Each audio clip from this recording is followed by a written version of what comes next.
Hey everybody, I just finished another book in the original Fear Street series.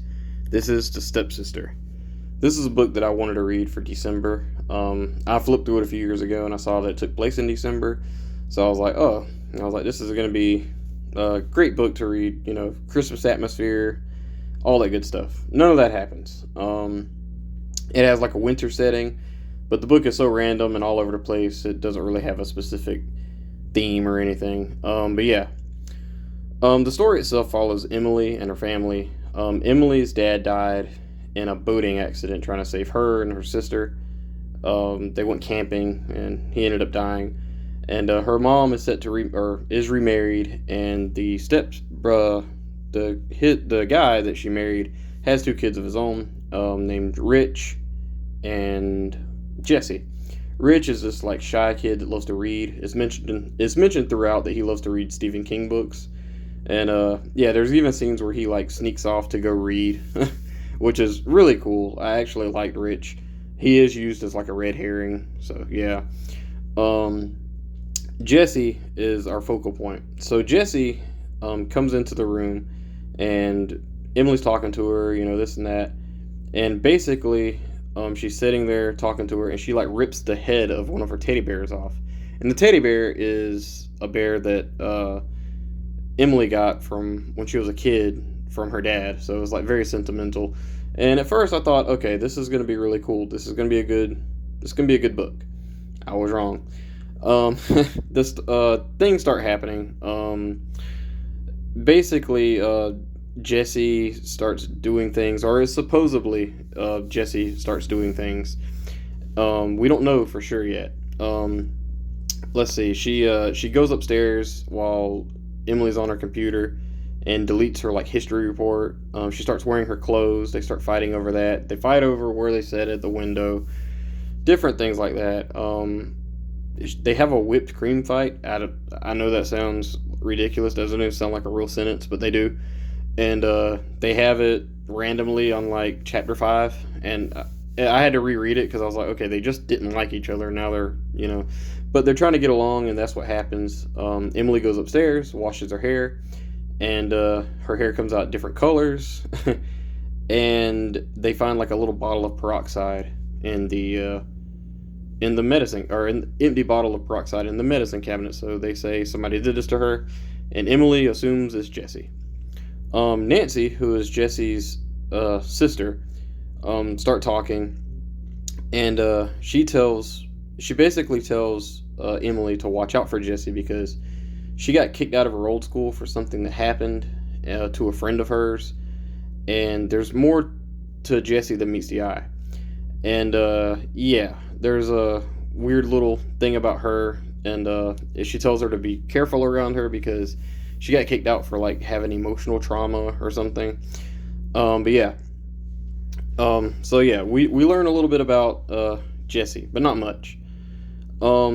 Nothing really happens much until a little while later. There is something. When I say nothing happens, nothing major disruptive happens. I mean, if someone moved into my house and started wearing my clothes, I mean, yeah, I'd be a little upset. And if they dyed my hair, I'd be a little upset too. But things get a little crazy when Emily comes home from a movie or dinner or something, or a dance. I think it's a dance. She comes home and she sees her dog.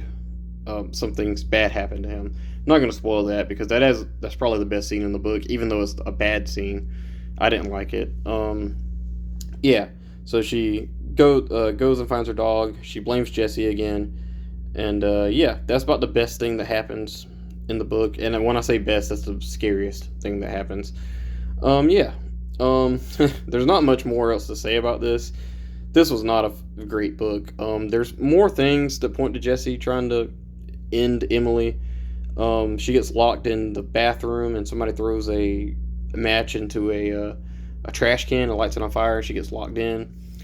She gets pushed at a concert and almost falls, or she does fall, but it's nothing crazy. Yeah, this was very tame. I'm not sure exactly what number this is. I think it's like number 7, 5, something around there. But I will say the biggest thing about this book, the biggest positive and negative I had, was there was a relationship between two characters that I thought was very sweet. and I was like, okay, this is really nice. I really enjoy this.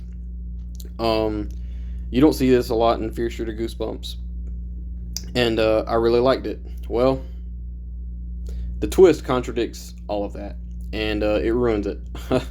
And the twist in this, it's hit or miss, I guess. It depends on how you took it. I hated it. I thought it was stupid. It wasn't really. I mean, I kind of understood why the twist happened, but it was just really stupid. I didn't like it. Um, Throughout this whole story, I was reading it and I was thinking, I was like, well, everything points, if this is a Stein book, that something else is going on entirely. And I had the suspicion all the way from like chapter 5, and I was like, there's no way that's what's happening, because there's a part, I know there's a sequel to this book. Now, if there wasn't a sequel to this book, I think maybe it would have worked a little bit better. It'd been just like a filler book, but there's a sequel to this. I have no idea how the sequel is going to play out. I haven't read it yet, obviously, but yeah. The twist here was absolutely terrible.